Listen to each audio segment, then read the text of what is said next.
இது மகிமை நேரம். கர்த்தராகிய இயேசு கிறிஸ்துவின் நாமத்தினாலே மகிமை நேர நிகழ்ச்சியின் மூலமாக மறுபடியும் உங்கள் யாவரையும் சந்திப்பதில் நான் மகிழ்ச்சி அடைகிறேன். கர்த்தர் கொடுத்த இந்த வாய்ப்புக்காக அவருக்கு நன்றிகளை செலுத்துகிறேன், மகிமையை செலுத்துகிறேன். இந்த நாட்களிலும் கர்த்தர் இஸ்ரவேல் ஜனங்களை ஆசீர்வதிக்கிறார், தாம் தெரிந்து கொண்ட ஜனங்களை ஆசீர்வதிக்கிறார் என்று தியானித்து வந்து வருகிறோம். கர்த்தராகிய இயேசு கிறிஸ்து தம்மால் தெரிந்து கொள்ளப்பட்ட ஜனங்களை ஆசீர்வதிப்பதற்கு, தெரிந்து கொள்ளப்பட்ட ஜனங்களாக காணப்படுவதற்கு நம்மிடத்திலே காணப்பட வேண்டிய நற்பண்புகளை பற்றி தியானித்து வருகிறோம். இந்த நாளிலும் நம்மிடத்திலே கர்த்தர் விரும்பும் நற்பண்பாக ஒரு நற்பண்பை பார்ப்போம். அந்த நற்பண்பு நம்மிடத்திலே காணப்படும் போது கர்த்தர் நம்மை ஆசீர்வதிக்கிறார். அதற்கு ஆதாரமாக எடுத்துக்கொண்ட வேத பகுதி ஆதியாகமம் புஸ்தகம் 22ஆம் அதிகாரம் 18ஆம் வசனம். வசனம் இப்படியாக கூறுகிறது: நீ என் சொல்லுக்கு கீழ்ப்படிந்தபடியினால் உன் சந்ததிக்குள் பூமியிலுள்ள சகல ஜாதிகளும் ஆசீர்வதிக்கப்படும் என்றும் என் பேரில் ஆணையிட்டேன் என்று கர்த்தர் சொல்கிறார் என்றார். கர்த்தராகிய இயேசு கிறிஸ்துவினுடைய சொல்லுக்கு கீழ்ப்படிய வேண்டும். அவருடைய வார்த்தைக்கு நம்முடைய செவியை சாய்த்து அதன்படி செய்யும்போது கர்த்தருடைய ஆசீர்வாதம் நம்மோடு இருக்கும் என்று கர்த்தர் சொல்கிறார். இந்த வசனம் ஆபிரகாமுக்கு தேவன் கொடுத்தது. தேவன் எப்பொழுதும் மனிதர்களோடு பேசுகிறவராக காணப்பட்டார். இந்த உலகத்தை படைக்கும்போது ஆதாம் ஏவாளோடு கர்த்தர் பகலின் குளிர்ச்சியான வேளையில் உலாவி அவர்களோடு பேசி வந்ததாக நாம் வேதாகமத்தில் பார்க்க முடிகிறது. அவர்கள் இயேசுவின் தேவனுடைய சத்தத்துக்கு கீழ்ப்படிந்து நடக்கும்போது தேவன் அவர்களோடு பேசினார். அவர்கள் பாவம் செய்து விலகிய போது தேவன் அவர்களோடு பேசவில்லை. பின்பாக உலகத்திலே மக்கள் பெருகின உடனே பாவம் பெருகிற்று. அப்பொழுது இந்த உலகத்தின் மக்களை அழித்து விட வேண்டும் என்று தேவன் விரும்பும்போது நோவாவின் குடும்பத்திற்கு தேவனுடைய கண்களிலே கிருபை கிடைக்கிறது. மறுபடியும் தேவன் நோவாவோடு பேசுகிறார். நோவா கர்த்தரின் சத்தத்துக்கு கீழ்ப்படுகிறார். எனவே ஜலப்பிரளயத்தை உண்டாக்கி உலகத்தை அழிக்கும் போது நோவாவின் குடும்பத்தை மட்டும் கர்த்தர் காப்பாற்றுகிறார். அதற்கு பின்பாக கர்த்தர் நினைத்து கொள்கிறார், எனக்கென்று ஒரு பரிசுத்த ஜாதியை உண்டாக்குவேன் என்று நினைத்து அதன் மூலம் உண்டாக்குற சந்ததி தான் ஆபிரகாமின் மூலமாக வரும் சந்ததி. ஆபிரகாமின் மூலம் வரும் சந்ததியை அவர் ஆசீர்வதிக்கிறார். அவர் அந்த சந்ததிக்கு எப்படியான ஆசீர்வாதத்தை அவர் கொடுக்கிறார் என்றார். ஆபிரகாம் தன்னுடைய வார்த்தைக்கு கீழ்ப்பட்டு இருக்கிறான், அவனுடைய சந்ததியும் என்னுடைய வார்த்தைக்கு கீழ்ப்பட்டு இருக்கும். அப்படி கீழ்ப்பட்டு இருக்கும்போது, என்னுடைய வார்த்தைக்கு செவி கொடுத்து கீழ்ப்பட்டு இருக்கும்போது என்னுடைய ஆசீர்வாதங்கள் அவனுடைய சந்ததி மேல் இருக்கும். அவன் சந்ததி மட்டுமே ஆசீர்வதிக்கப்படும். அந்த மற்ற ஜாதிகள் ஆசீர்வாதங்களை பெற வேண்டும் என்றால் இந்த சந்ததியின் ஆசீர்வாத நிறைவின் பரிபூர்ணத்தில் இருந்து மட்டுமே பெற முடியும் என்ற ஆசீர்வாதத்தை இந்த வசனத்தின் மூலம் குறிப்பிடுகிறார். எனவே தேவன் ஒரு சந்ததியை பரிசுத்த ஜாதியாக ஆபிரகாமை அழைக்கிறார். ஆபிரகாமை அழைத்து ஆபிரகாமை ஆசீர்வதிக்கும் போது அந்த ஆசீர்வாதத்தை பெற்றுக்கொள்வதற்கான எந்த ஒரு முகாந்திரமும் இல்லாமல் இருந்தது. முதலாவது ஆபிரகாம் கர்த்தருடைய வார்த்தைக்கு கீழ்ப்படிந்தவராக காணப்பட்டார். கர்த்தருடைய சொல்லுக்கு கீழ்ப்பட்டு தன்னுடைய தகப்பன் வீட்டையும் தன்னுடைய இனத்தாரையும் விட்டு தேவன் காண்பிக்கும் தேசத்துக்கு போனார். மறுபடியும் தேவன் வாக்குத்தத்தம் கொடுத்த எந்த காரியத்திலும் அது நடப்பதற்கான எந்த முகாந்திரமும் இல்லாத சமயத்திலும் தேவனை அவர் பரிபூர்ணமாக விசுவாசித்தார். தேவன் அவருக்கு சொல்லிவிட்டார், உன் சந்ததி வானத்து நட்சத்திரத்தை போல இருக்கும் என்று.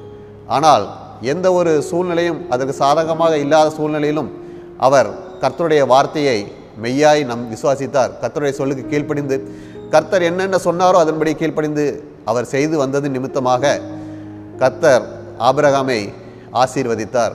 ஆபிரகாம் பிள்ளை பெற முடியாத ஒரு வயதிலே இருக்கும்போது கூட அவன் பிள்ளை பெறும்படியாக ஒரு அனுக்கிரகத்தை உண்டாக்கினார்.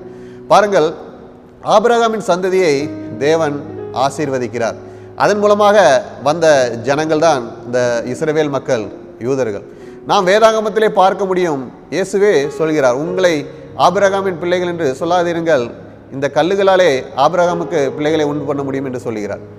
பாருங்கள், அப்படிப்பட்டதான எல்லாரும் என்ன நினைத்து கொண்டிருக்கிறார்கள்? ஆபிரகாமின் சந்ததியார், ஆபிரகாமின் சந்ததி மட்டுமே தேவனால் ஆசீர்வதிக்கப்பட்ட சந்ததியார் என்று நினைத்துக் கொள்கிறார்கள். நாம் கிறிஸ்தவர்களாக இன்று இருக்கிறோம். நாம் ஆபிரகாம் சந்ததியிலே வந்திருக்கிறோமா இல்லை, நாம் புறஜாதிகள். ஆனாலும் நாம் கர்த்தர் கொடுத்த அந்த வாக்குத்தத்தத்தை நம்முடைய வாழ்க்கையிலே எப்படி நாம் பெற்று அனுபவிக்கிறோம் என்று பார்த்தோமானால், அந்த ஆபிரகாமின் சந்ததியிலே இயேசு கிறிஸ்து பிறக்கிறார். அந்த ஆபிரகாமின் சந்ததியிலே இயேசு கிறிஸ்து பிறக்கும்போது இயேசு கிறிஸ்து இந்த உலகத்திலே எப்படிப்பட்டவராக வருகிறார் என்றார், உலக மக்கள் அனைவரையும் ரட்சிப்பதற்காக வருகிறார்.